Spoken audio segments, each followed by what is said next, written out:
साल 2024 was a great year for test cricket. क्या कमाल का टेस्ट क्रिकेट हमने देखा। कुछ क्लिफ हैंगर्स देखे, कुछ नेल बाइटिंग कॉन्टेस्ट देखे। एक बार फिर सवाल उठा कि क्या 4 दिन का टेस्ट मैच हो जाना चाहिए या फिर 5 दिन का टेस्ट मैच जरूरी है, क्योंकि मेलबर्न में तो यूसी 5वें दिन जाके आया ना नतीजा।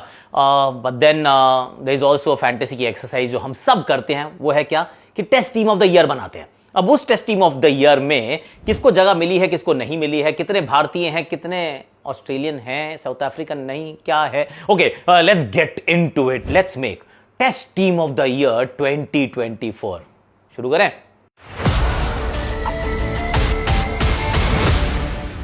हैशटैग आकाशवाणी में आप सभी का हाथ जोड़ के स्वागत है। कैसे हो आप लोग? आई रियली होप कि आप अच्छे होगे। और क्योंकि फैंटेसी की हम बात कर रहे हैं, क्योंकि वो फैंटेसी वाली टीम होती है ना, ये सच्ची में नहीं होती है, कहीं नहीं खेलती टीमें, पर बनाने में मजा बड़ा आता है और थोड़ा सा मतलब परेशानी भी होती है, क्योंकि आप सोच रहे हो तो कि यार मेरा फेवरेट प्लेयर इसमें नहीं बैठ नहीं पा रहा है, यार कैसे करूं इस टीम में, इस खिलाड़ी की जगह बनाऊं, कप्तान कौन होगा, कीपर कौन होगा, और देयर प्लेंटी ऑफ क्वेश्चंस। क्योंकि हम कर रहे हैं टेस्ट मैचेस की बात और फैंटेसी की बात कर रहा था, इसलिए मैंने कहा कि टेलीग्राम पे आ जाइए, अपना फैंटेसी का चैनल है, देख लीजिए। और एक और चीज मैं आपसे यहाँ पे थोड़ा सा I just take 20 more seconds. एक हमने विराट कोहली पे, दूसरा हमने रोहित शर्मा पे बड़े डिटेल्ड एनालिसिस किया है, कि उनके स्टैट्स का एनालिसिस किया है कि पिछले 5 साल में दोनों हमारे जो रो एंड को हैं, इन्होंने किस प्रकार का प्रदर्शन किया है टेस्ट मैचेस में, वो भी हमने डाल दिए हैं video. Do check it out, यहां चैनल पर है। Now without further ado let's start. और ये स्टार्ट करना जरूरी है कि भैया कौन होंगे मेरी टीम में। सबसे पहले नंबर पे नाम जो मैंने रखा है वो है यशस्वी जायसवाल का। बतौर opener he is been absolutely stellar. कुल मिला के 29 पारियां खेले हैं, which is a lot of innings. तो था ये उस तरीके का टेस्ट सीजन था जहां पे बहुत सारे मैचेस खेले गए, जिसमें 29 मैचेस में 1478 रन बनाया भाई, 1478 रन। वेल डन यशस्वी जायसवाल। 54 की औसत से 3 शतक है और 9 अर्धशतक है। आई मीन भारतीय क्रिकेट में इस समय बहुत चर्निंग चल रही है, ट्रांजिशन चल रहा है, परेशानियां चल रही हैं, पर ही इज वन गाय जो कि शाइनिंग लाइक अ स्टार है, जो ब्राइट स्पॉट है। और नंबर 1 पे भाई का नाम है। हालांकि भारतीय टीम WTC के फाइनल के लिए क्वालिफाई नहीं किया है इस साइकिल में, पर यशस्वी भवा ही इज देयर। उनके साथ एक बड़ी समस्या आई है, आई टेल यू। ओपनर नहीं कोई और दूसरा जिसने रन बनाए हो यार। मतलब अलग अलग देशों में देख लो, आपने उस्मान ख्वाजा को भी देखा, कोई रन नहीं बने हैं। फिर आप श्रीलंका के भी देखते हैं, आप साउथ अफ्रीका के भी देखते हैं, आप हर जगह देख रहे हो कि यार ओपनर रन ही नहीं बना रहे, कर क्या रहे हो तुम लोग। किसी ओपनर के रन नहीं बने भैया। Openers have struggled. तो इस वजह से, क्योंकि openers have struggled barring Yashasvi Jaiswal, Ben Duckett का नाम मेरे को टीम में डालना पड़ा है। 32 पारियां खेले हैं, क्योंकि इंग्लैंड सबसे ज्यादा टेस्ट क्रिकेट खेलता है। क्यों खेलता है? क्योंकि they are able to sell the game a little better. उन्होंने 32 पारियों में इन्होंने भी 1400 रन बनाया, 1149, मतलब पारियां खेले हैं 3 फालतू। यशस्वी से रन बनाया 300 कम, इनके 1149 रन है सिर्फ। 37 का इनका औसत है, 2 शतक है, 6 अर्धशतक है, जिसमें 1 शतक भारत में आया। बेन डकेट का नाम डालना पड़ रहा है क्योंकि रन्स बहुत सारे हैं, औसत कम है। 32 का औसत इज, और रादर 37 का औसत इज नॉट गुड इनफ कि भाई test team of the year में आप नाम रख दें। पर अब नहीं है कोई तो रखना पड़ेगा नाम, सर का नाम है इस टीम में। तो यशस्वी के बाद आएंगे बेन डकेट, और बेन डकेट के बाद इन्हीं के टीम के दूसरे खिलाड़ी। इंग्लैंड के बहुत लोग आते हैं, इंग्लैंड की टीम कहीं नहीं जाती है। 22 तो इनके पॉइंट कट गए थे कि स्लो ओवर रेट के चलते। टीम इनके पिछले 3 साइकिल हो गई हैं, कभी क्वालिफिकेशन के इर्द गिर्द नहीं आते। बेन स्टोक्स कहते हैं, बेन स्टोक्स, मुझे तो समझ में नहीं आता ये सिस्टम क्या WTC के पॉइंट्स टेबल का, बिल्कुल बकवास है ये। मतलब उनकी समझ में नहीं आ रहा, मतलब अंगूर इतने खट्टे हैं। पर जो रूट, अटूट, कमाल, इन्होंने खेली 31 पारियां, रन बनाए 1556 रन, और 55 की औसत से 6 इन्होंने शतक भी मार दिया। एक सेकंड सर, कमाल खिलाड़ी है भैया। तो तीसरे नंबर पे मैंने नाम रखा है जो रूट का। तो 2 इंग्लिश खिलाड़ी ऑलरेडी हो चुके हैं, टीम कहीं जाती नहीं है। वैसे भारत की टीम की इस बार तो कहीं नहीं गई है। तो 1 भारतीय और 3 इंग्लिश खिलाड़ियों के साथ हमने 1, 2 और 3 यहाँ फाइनल कर दिए हैं। और नंबर 4 पे मैंने रखा है केन विलियमसन को। थोड़ी सी बैटिंग हैवी रहने वाली है, क्योंकि केन विलियमसन ने मात्र 18 पारियां खेली हैं। अब इनकी एक और कहानी है, सबकी अलग अलग कहानियां चल रही होती हैं। अभी तक देखो कोई साउथ अफ्रीकन नहीं आया है। क्यों? क्योंकि मैचेस ही खेलने को नहीं मिलते, कम मैच खेलते हैं, 2-2 मैच की सीरीज खेलते हैं सिर्फ, और इंडिविजुअल परफॉर्मेंसेस कोई बहुत बड़ी बड़ी है नहीं। कोई ऑस्ट्रेलियन का नाम नहीं आया, क्योंकि बैटिंग में देव स्ट्रगल्ड ऑल थ्रू यार, फिर भी हम हार गए। चलो anyway, let's not talk about that. Kane Williamson मात्र 18 पारियां, क्योंकि ज्यादा नहीं खेलती ना न्यूजीलैंड। 18 पारियों में 1013 रन हैं, विच इज आउटस्टैंडिंग। 59 का औसत है भाई का, 59 की औसत के साथ इन्होंने रन बनाया, जिसमें इनके 4 शतक है, 4 अर्धशतक है। केन विलियमसन फैब 4 का दूसरा खिलाड़ी है। जो रूट भी हो गए, केन विलियमसन भी हो गए। एट नंबर 5 एक डेंजरस प्लेयर आया है, डेंजरस नाम है भैया हैरी ब्रूक।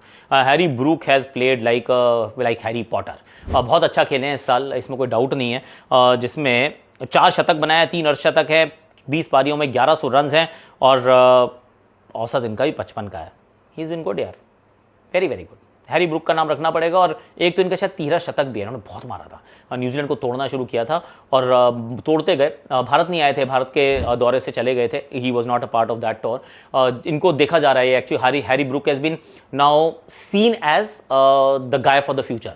मतलब एक तरफ अगर यशस्वी जायसवाल हैं तो दूसरी तरफ बात हो रही है कि हैरी ब्रूक हैं जो टेस्ट क्रिकेट के परचम को फहराएंगे in the years to come. May that actually come true, because test cricket को रोमांचक बनाने के लिए हैरी ब्रूक जैसे बल्लेबाज, ऋषभ पंत जैसे बल्लेबाज, ये हमेशा बड़े इंटरेस्टिंग रहते हैं और एक्साइटिंग रहते हैं। तो हैरी ब्रूक भी इस टीम का हिस्सा हैं। उसके बाद कमिंडो मेंडिस को रखना पड़ेगा आपको। सी बहुत बार ना आप रखने की सोच रहे होते हैं, अब 6ठे नंबर पे बैटर रखूं, ऑलराउंडर रखूं, क्या करूं। प्योरिस्ट की टीम बना रहे हैं भैया हम, प्योरिस्ट की, क्योंकि Kamindu Mendis has forced his way into the side. Well done Sri Lankans. Sri Lanka भी कहीं नहीं गई है, 6ठा नाम आ गया लिस्ट में। टीमें जो क्वालिफाई की उनका एक नाम नहीं है, पर दैट इज वाई दे से it's a team sport. Individual अच्छा करने से टीम अच्छा करे कोई गारंटी नहीं है। कमिंडो मेंडिस 16 पारियों में 1049 रन, 74 की औसत से 5 शतक। I mean that's absolutely phenomenal. तो फिर कमिंडो मेंडिस मेरी टीम में नंबर 6 पर मैंने उनको जगह दी है। नंबर 7 पे कीपर को रखना होता है तो हम एक कीपर को रखेंगे, उस कीपर का नाम उसमें सूची में once again they want a lot of performers। मतलब ऐसा नहीं था जो कह रहा था कि I'll break the door down, कि मैं तो मतलब मेरे से अच्छा कोई नहीं है। ग्लेन फिलिप्स के बारे में हमने सोचा था, पर उनके आंकड़े बड़े अच्छे हैं, पर बॉलिंग के आंकड़े भी तो है ना, कीपिंग कैसे करा दूं मैं उनको। एंड इट्स टेस्ट क्रिकेट, तो हम किसी पार्ट टाइमर को नहीं करा सकते। मैंने एलेक्स केरी के बारे में सोचा क्योंकि कोई ऑस्ट्रेलियन आया नहीं है and they have qualified for the WTC का फाइनल, पर नहीं। हमने काइल वेरेने के बारे में भी सोचा, उनको भी हम नहीं रख पा रहे हैं। जेमी स्मिथ के बारे में सोचा, हमने उनको भी नहीं रखा, हमने रख लिया भैया मोहम्मद रिजवान को। मोहम्मद रिजवान इकलौते पाकिस्तानी मुझे लग रहा है इस सूची में रहेंगे। 13 पारियों में 539 रन, 44 का औसत, 1 शतक, 2 अर्धशतक। It's not great numbers but they are not bad numbers. इसमें पंत के भी थे वैसे, 36 की औसत से इन्होंने भी रन बनाए हैं, 576।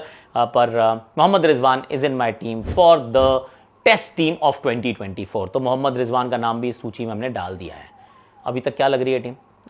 यशस्वी, Ben Duckett, Joe Root, Kane Williamson, Harry Brook, Kamindu Mendis और Mohammad Rizwan. Now will have to move to the bowlers, क्योंकि 7 नंबर तक अगर आपने बैटर्स रख लिए हैं तो फिर तो अब तो प्रॉपर 4 बॉलर चाहिए जो आपके लिए काफी हो। मतलब you not looking at allrounders, you looking at absolute pure bowlers. पर उसमें भी एक ऑलराउंडर आ जाता है, नाम है भैया रविंद्र जाडेजा। जाडेजा को मैंने जगह दी है इस टीम में। हालांकि टेकर्स थे स्पिनर के उसमें रोल में, शोएब बशीर भी थे जिन्होंने 49 विकेट्स लिए हैं, प्रभात जयसूर्या थे जिन्होंने 48 विकेट्स लिए हैं, रविचंद्रन अश्विन थे जिन्होंने 47 विकेट्स लिए हैं, केशव महाराज ने भी मात्र 19 की औसत से 35 विकेट ली है। पर I am going with Ravindra Jadeja. 21 पारियां, 48 wickets, 24 के औसत के साथ 3 इन्होंने पंजे खोले हैं, 4 विकेट को हॉल भी है और बैटिंग में रन्स भी बनाते हैं। हालांकि I am not thinking about batting right now, पर रविंद्र जाडेजा मेरी टीम में है। Once again I was thinking क्या नेथन लायन आ सकते हैं, नहीं आ पाए। केशव महाराज को मैं डालना चाह रहा था, पर 11 पारियों में 35 विकेट्स, आई मीन डाल सकते हो मन करे आपका तो, क्योंकि भाई साउथ अफ्रीकन कोई आया नहीं है तो बिल्कुल ही प्योर बॉलर ढूंढ रहे हो, पर मैन टू मैन मार्किंग करो तो ऐसा लगता है कि Jaddu might offer you bit more. और मैं भी थोड़ा बायस भी हूँ, इंडियन हूँ, क्या करूँ। तो एक और इंडियन आ गया भाई इस टीम के अंदर, तो रविंद्र जाडेजा एट नंबर 8। उसके बाद मेरे पास बचे मात्र 3 गेंदबाजों के लिए जगह, जिसमें मैंने रख दिया भैया पैट कमिंस को। पैट कमिंस के भी आंकड़े अच्छे नहीं है, मतलब PAT Cummins slash Kagiso Rabada slash Hazlewood, Matt Henry, आप किसी को भी रख सकते हैं। मैं पैट कमिंस को इसलिए रख रहा हूँ क्योंकि इस टीम का कप्तान बना रहा हूँ मैं उनको। अभी तक कप्तान नहीं बनाया कोई भी, और इस खिलाड़ी ने लेकर गया अपनी टीम को आगे तक। इनके हालांकि आंकड़े 18 पारियों में 37 विकेट, 24 का औसत। इट्स नॉट ग्रेट, पर कैप्टनसी के एक्स्ट्रा मार्क्स के साथ अपनी टीम को WTC के फाइनल में पहुंचाने के साथ पैट कमिंस को मैं टीम में रख रहा हूं। हालांकि कंट्रोवर्शियल पिक है, पर्सनली मुझे लग रहा था कि इनकी जगह नहीं बन रही है, पर एक भी ऑस्ट्रेलियन ना हो, एक भी साउथ अफ्रीकन ना हो, क्या करूं। साउथ अफ्रीकन तो अभी भी नहीं घुसा पाया हूं, कैसे घुसा दूं रबाडा को, सोच रहा हूं। मतलब रबाडा भी आ सकते हैं, मतलब एक तो जसप्रीत बुमराह है, कमिंस के बाद जसप्रीत बुमराह, इसमें कोई डाउट नहीं है, उनको तो टीम में रखना ही पड़ेगा आपको। So he is there with 71 wickets at 14। Wow, he is brilliant, he is awesome. तो वो टीम का जरूर हिस्सा है। गस एटकिंसन को बाहर रखना मुश्किल लग रहा है, 21 पारियों में 52 विकेट्स हैं इनकी। पर कगिसो रबाडा की भी तो 16 में 34 हैं, पारियाँ ही कम खेलते हैं, अब करें क्या। 19 के औसत से कगिसो रबाडा रख लेते हैं यार। गस एटकिंसन, कान पकड़ के हाथ जोड़ के सॉरी बोल रहा हूँ, अब मेरे पास ना बन नहीं रही थी जगह, कि मतलब आपको मैं टीम में रख लेता हूँ, आप गस एटकिंसन को भी रख लेता हूँ, मैं मैट हेनरी को भी रख लेता हूँ, मैं केशव महाराज को भी रख लेता हूँ, ये सब मेरी टीम में रहेंगे अगर मैं 15 बनाऊंगा। पर 11 में मैंने रखा है Pat Cummins as a captain, Jasprit Bumrah and then Kagiso Rabada. Sorry Gus Atkinson, team में आपका नाम होना चाहिए था, 52 विकेट से आपकी, पर कोई ऑस्ट्रेलियन आ ही नहीं रहा यार, हद हो गई। और साउथ अफ्रीकन नहीं आ रहा था, मैंने सिर्फ औसत पे रख लिया आपको ऑनेस्टली। कमिंस की जगह नहीं बनती वैसे, कमिंस ड्रॉप हो सकते हैं इस टीम से। क्या लगता है आपको वैसे, कैसी लग रही है team? I am fully not convinced, personally मैं कन्विंस नहीं हूँ कमिंस की चॉइस से। कमिंस को ड्रॉप करके हम गस एटकिंसन को भी रख सकते हैं, फिर कप्तान हम बुमराह को बना देंगे, पर फिर एक भी ऑस्ट्रेलियन नहीं होगा। क्या हो क्या रहा है यार, ये टीम जो क्वालिफाई किया उनके प्लेयरों ने कुछ नहीं किया है, जिनके प्लेयरों ने कुछ किया उनकी टीम क्वालिफाई नहीं किया है। कलयुग इसी को कहते होंगे, मुझे लग रहा है यही है कलयुग, और कुछ नहीं है। लाइक करो, शेयर करो, सब्सक्राइब करो, कमेंट करो, नोटिफिकेशन घंटी बजा दो, और इंस्टाग्राम पे आ जाओ, टीम आकाश, वहाँ पे हम बहुत सारे काम करते हैं, तो वहाँ पे भी हम बड़ी मेहनत कर रहे हैं, तो please do come and watch. और रोहित और कोहली वाले जो वीडियोज़ हैं वो प्लीज़ चेक दैम आउट। आज के लिए, अभी के लिए इतना ही है। मेरी टीम के साथ कोई कंसेंसस आ रहा है, या मेरी तरह आप भी थोड़े कन्फ्यूज हो कमिंस को लेके? कर दें ड्रॉप, क्या कमिंस ड्रॉप कर दें? क्या लगता है, कर दें? कर भी सकते हैं, गस एटकिंसन के लिए कर भी सकते हैं एक्चुअली, क्या बोलते हो?